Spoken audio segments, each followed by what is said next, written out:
Merci. Et j'ouvre le débat en passant la parole à Kevin Faure. Merci, Monsieur le Président. Chers collègues, tout d'abord, au nom du groupe Finistère et Solidaire, je m'associe à ce moment d'hommage à Georges Cargona, ancien conseiller général socialiste du Finistère, décédé début mai. Élu quimpérois, Georges Cargona, passionné de cyclisme et dont son investissement pour le Tour du Finistère a été remarquable, avait une forme de discrétion qui ne masquait en rien son engagement pour Quimper et pour le Finistère. Élu de gauche dans cette Assemblée, il s'est notamment investi dans le dialogue social et sur les politiques de logement. Nous adressons à sa famille nos pensées les plus amicales et les plus chaleureuses. Cette séance plénière du Conseil départemental est singulière, car elle se tient dans un contexte particulièrement lourd et difficile pour la République. En effet, à l'issue d'un scrutin européen qui a animé toute l'Europe, les constats sont clairs. On constate la force de la gauche social-démocrate en France et en Europe, avec un groupe européen socialiste et démocrate puissant. On constate également l'écroulement de la majorité présidentielle française qui demeure une simple variable d'ajustement européenne. On constate l'effondrement de la droite traditionnelle française, bien qu'à l'échelle européenne, le bloc du PPE demeure solide. Et enfin, on constate une explosion en France et partout en Europe d'un vote massif en faveur de l'extrême droite. À ces 4 constats électoraux, ajoutons la forte montée de l'euroscepticisme qui gangrène désormais le continent tout entier. Dimanche 9 juin, nous aurions pu rester sur ces constats, somme toute assez prévisibles. C'était sans compter sur une nouvelle lubie présidentielle après le ni de droite ni de gauche, après le Conseil national de la refondation. C'est désormais la stratégie du chaos, la dissolution de l'Assemblée nationale. Certes, le président de la République peut la dissoudre de plein droit, mais pas dans ce contexte, pas à ce moment. La décision est politiquement irresponsable pour toutes celles et ceux qui ont encore confiance dans la puissance du socle républicain. À l'heure des crises qui ne manquent pas de heurter les populations, la crise géopolitique, comme en Israël, en Cisjordanie, à Gaza, ou encore en Ukraine, dont je regrette que le drapeau ait été retiré devant la maison du département, la crise climatique et environnementale, la crise démocratique face à la montée du rejet, de l'abstention et de l'extrême droite en Europe, l'urgence n'était pas à la dissolution, mais au renforcement du pacte fraternel de la République. Dans quelques semaines, les Jeux olympiques et paralympiques feront rayonner la France aux yeux du monde entier. Quelle France présenterons-nous au monde? Le pays des Lumières, celui des droits de l'homme, du mode de vie à la française et ouvert au monde, semble désormais totalement fragilisé, pour ne pas dire irrémédiablement et historiquement déconstruit. Emmanuel Macron voulait marquer l'histoire, c'est l'histoire du pays qui restera marquée négativement par son action. Retourné aux urnes, tout le monde s'y prépare désormais, y compris avec précipitation. Pour ma part, et de manière collective pour le groupe Finistère et Solidaire, nous défendrons les candidatures de toutes celles et ceux qui, à gauche, seront les plus à même de gagner pour faire barrage au Front national. Défendrons également une position totalement ferme et sans appel à l'égard des candidatures du second tour. Nous soutiendrons tous les candidats qui empêcheront le Rassemblement national de remporter une circonscription finistérienne. Cette position sera-t-elle partagée par l'ensemble des responsables politiques qui souhaitent efficacement lutter contre l'extrême droite? J'ai beaucoup lu et beaucoup entendu ces dernières heures des discours de droite visant à décrédibiliser les candidatures d'une gauche unie, sans doute même avec plus d'énergie pour dénoncer les candidatures d'extrême droite. En politique, il faut choisir ses combats. Visiblement, certains préfèrent davantage taper sur leur gauche que sur leur droite, dont acte. Il n'est pas honnête, il n'est pas responsable de considérer qu'il existe un signe égal entre les candidatures du Rassemblement national et les candidatures de la France insoumise. Comparer le Rassemblement national où 100% des candidats défendent un programme dont 100% des valeurs sont dangereuses pour notre pays, avec la France insoumise, où des individus éloignés de la Bretagne peuvent avoir des comportements que je dénonce, mais où la large majorité des candidats demeurent responsables et défendent un programme commun avec les autres formations politiques de gauche. De manière responsable, et encore plus dans le contexte grave que nous connaissons, j'ai toujours su et je ferai toujours la différence entre mes ennemis et mes adversaires. Chaque formation politique nationale est comptable de ses propres contradictions. Oui, en tant que socialiste, je condamne le déséquilibre inexplicable de l'accord national qui dessert totalement la Bretagne et le Finistère. Oui, chez la France insoumise, un travail de clarification idéologique sera nécessaire après le scrutin et les guerres d'ego devront être finalisées. Oui, chez les Républicains, une clarification de la ligne politique sera nécessaire et certainement un changement de présidence. Je note, au passage, que nombreux d'entre vous ont réagi lors de l'annonce d'Éric Ciotti de faire un accord avec le Rassemblement national. Mais ces réactions, elles étaient bien plus modérées, voire absentes, lorsque Éric Ciotti a été élu président des Républicains. Chacun connaît ici l'idéologie particulièrement marquée de cet homme dont les valeurs flirtent depuis longtemps et fidèlement avec l'extrême droite depuis des années. Ne nous faites pas croire que vous êtes totalement surpris. La montée de l'extrême droite nous interpelle. Elle doit être analysée.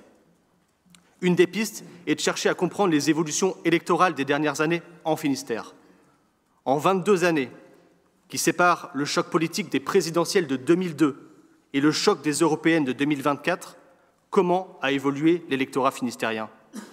Si on analyse 3 blocs électoraux entre 2002 et 2024, la gauche modérée, 85 000 électeurs pour Lionel Jospin en 2002, 80 000 pour Raphaël Glucksmann en 2024. Une certaine stabilité et fidélité, même si une fraction s'est sans doute évaporée vers le macronisme.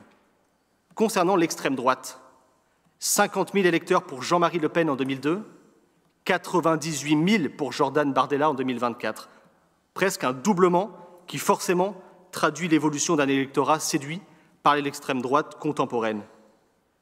Concernant la droite traditionnelle, 101 000 électeurs pour Jacques Chirac en 2002, 28 000 pour François-Xavier Bellamy en 2024, même en intégrant le résultat de Valérie Ayé, cela ne comble pas ce gouffre qui traduit finalement une lente mais certaine mutation de l'électorat d'une droite traditionnelle vers une extrême droite. Alors, en Finistère, est-ce la gauche qui a évolué vers un extrémisme? Je crois plutôt que c'est l'électorat de droite qui a muté vers son extrême. Peut-être partagez-vous ce constat, ou pas. Néanmoins, de manière responsable, je nous appelle à agir collectivement, et pourquoi pas dans une concorde exceptionnelle. Je vous livre ici une proposition de 5 mesures concrètes que vous pourriez baptiser bouclier, plan, pacte, pour lutter contre la démagogie et renforcer le lien démocratique. 5 mesures simples, de concorde, pour améliorer la vie des Finistériens et entendre davantage leurs paroles. Première proposition, écouter et associer la jeunesse. Avec cette proposition, il s'agirait de constituer un groupe de jeunes Finistériens qui s'investiraient dans l'analyse des compétences départementales et, via des ateliers, proposeraient des pistes d'évolution des politiques publiques. Ainsi, notre assemblée départementale serait ici éclairée par une vision de la jeunesse finistérienne contemporaine et des propositions correspondant à leurs attentes du quotidien émergeraient. L'impact budgétaire, quasi nul. Il s'agit simplement d'un encadrement par quelques agents du conseil départemental. Deuxième proposition, respecter et confirmer les 54 conseillers départementaux du Finistère comme des relais locaux de proximité.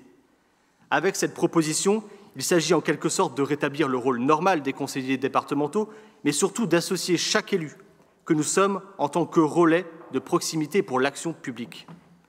Cela nécessite de considérer la légitimité de chacun d'entre nous dans cet hémicycle aux yeux des Finistériens. La mobilisation de tous les élus, avec les mêmes moyens d'accès aux services départementaux, quelle que soit leur sensibilité, est nécessaire. L'impact budgétaire, aucun, simplement du bon vouloir, et ça ne coûte pas cher. Troisième proposition, agir immédiatement et durablement en faveur de la ruralité et des quartiers populaires. Le Finistère est riche de sa diversité de territoires, tant littoraux que ruraux ou encore urbains.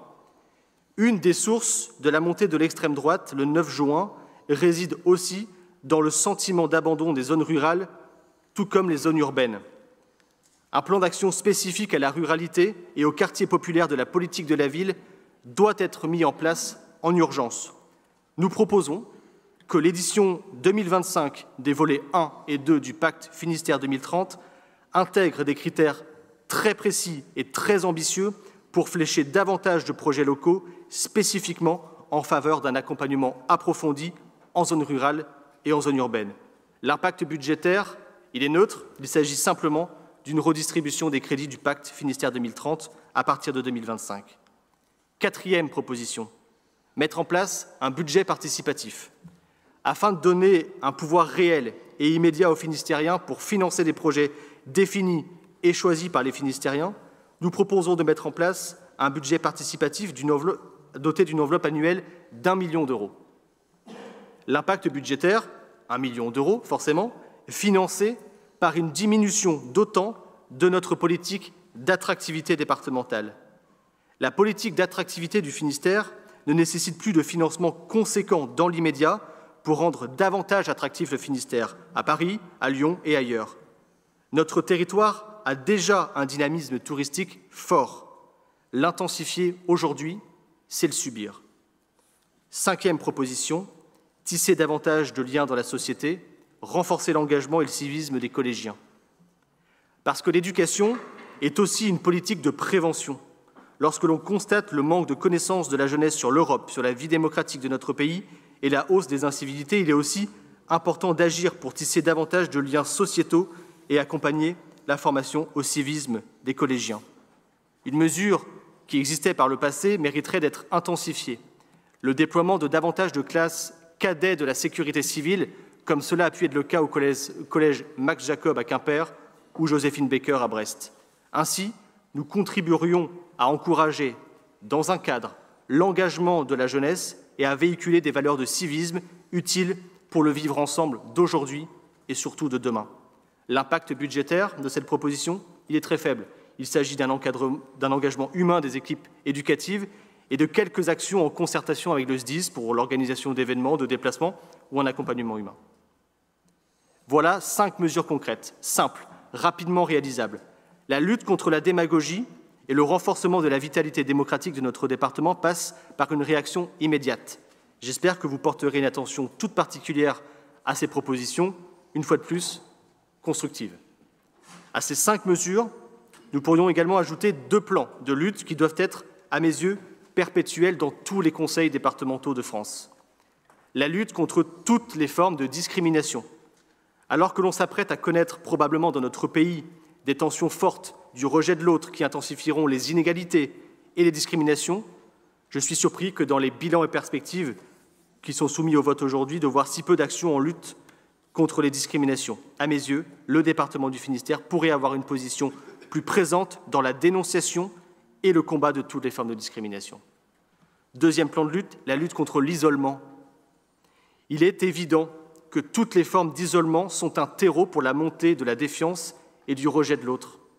Il apparaît donc utile que le Conseil départemental œuvre à installer un plan d'accompagnement des aînés isolés. Au-delà des polémiques actuelles auxquelles les citoyens n'accordent plus de crédit, c'est une forme de cap, de cohérence et de réponse aux problématiques du quotidien qui manquent. Nous l'avons déjà dénoncé ici, malgré quelques timides bilans et perspectives, nous peinons à lire vers quel horizon, avec quel cap vous conduisez l'action publique du département. L'efficacité, la simplicité, la rapidité n'en sont que des moyens, mais vers où, vers quoi?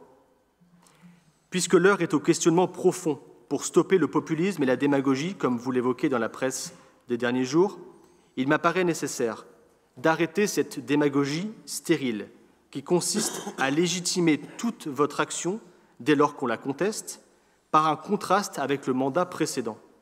Indéniablement, 2024 n'est pas 2020, n'est pas 2015, n'est pas 1998. Il m'apparaît aussi nécessaire d'assumer des choix budgétaires que vous faites et qui sont encore à faire au regard de la situation budgétaire de tous les départements de France. Nous y reviendrons dans le détail tout à l'heure avec mes collègues Julien Poupon, Céline Letendre et moi-même. Enfin, deux mots sur un sujet majeur, celui des droits de mutation à titre onéreux, les DMTO, qui sont si précieux pour les finances de tous les départements de France. Tout d'abord, le rapport d'Éric Woerth, de la droite traditionnelle, mandaté par le président de la République pour réfléchir à la simplification de l'action publique et à demi-mot réfléchir à la suppression d'une strate. Je vous le donne en mille, au hasard, les conseils départementaux. Même si vous partagiez cette nécessité de supprimer les départements il y a quelques années, j'ignore quelle est votre position sur ce rapport, notamment sur la proposition de flécher davantage de DMTO vers les intercommunalités. Quid de la pérennité des départements dans ce contexte? Les départements ne peuvent pas être aménageurs du territoire et ne pas recevoir les recettes pour ce faire. Cela deviendrait anticonstitutionnel. Ensuite, dans la démagogie ambiante à l'échelle nationale, le Premier ministre, Gabriel Attal, voulant apporter une réponse innovante aux maux du pays, a proposé de supprimer les frais de notaire pour certaines ventes immobilières. Et je tiens ici le tract que peut-être, sans doute, des membres de la majorité, qui sont des soutiens à la majorité présidentielle, iront distribuer sur les marchés, dans lesquels il est mis, dès l'hiver prochain, la baisse des factures d'électricité et surtout l'exonération des frais de notaire pour faciliter l'accès à la propriété pour 1 million de jeunes de la classe moyenne, puisque tout le monde s'intéresse au programme des uns et des autres. Qui a pensé, en écrivant ça, à l'impact pour les départements? On va parler aujourd'hui des DMTO, on va parler des frais de notaire, qui sont des recettes conséquentes pour les départements. Supprimer les frais de notaire, c'est réduire les DMTO. Réduire les DMTO, c'est empêcher davantage aux départements d'agir pour la population. Sincèrement, les leçons de cohérence budgétaire que j'entends et que je lis partout depuis quelques jours et depuis quelques heures n'ont aucun sens venant d'une droite traditionnelle et de la droite présidentielle qui propose in fine de réduire les DMTO, donc de fragiliser, voire de tuer les départements de France. Qui dans cette salle distribuera et cautionnera ce tract qui fonce droit dans la démagogie? Ce tract, pour nous ici, siégeant dans cette instance, élus départementaux et dans tous les conseils départementaux, cela signifie un temps plus dur pour les finances des collectivités. Comment l'accepter? Quelles collectivités ont été appelées en renfort pour gérer la crise Covid? Qui s'occupe de l'accompagnement social qui devient de plus en plus fort et de plus en plus urgent? Les villes et les départements, parce que ce sont les collectivités de proximité. Et on organise leurs défaillances budgétaires désormais? C'est ce que propose le gouvernement de Gabriel Attal. En tant que président du conseil départemental, je vous invite à le dénoncer fortement, car il est de votre responsabilité de protéger, en notre nom à tous, cette collectivité. Et je suis prêt à signer avec vous, dès aujourd'hui, une lettre aux 7 députés finistériens de la majorité présidentielle pour les alerter sur la conséquence du programme de Gabriel Attal qu'il s'apprête à distribuer. Ces gouvernements successifs de l'ère Macron auront profondément désorganisé notre pays. Ils en seront comptables face à l'histoire et surtout face aux yeux des Finistériens. Je vous remercie.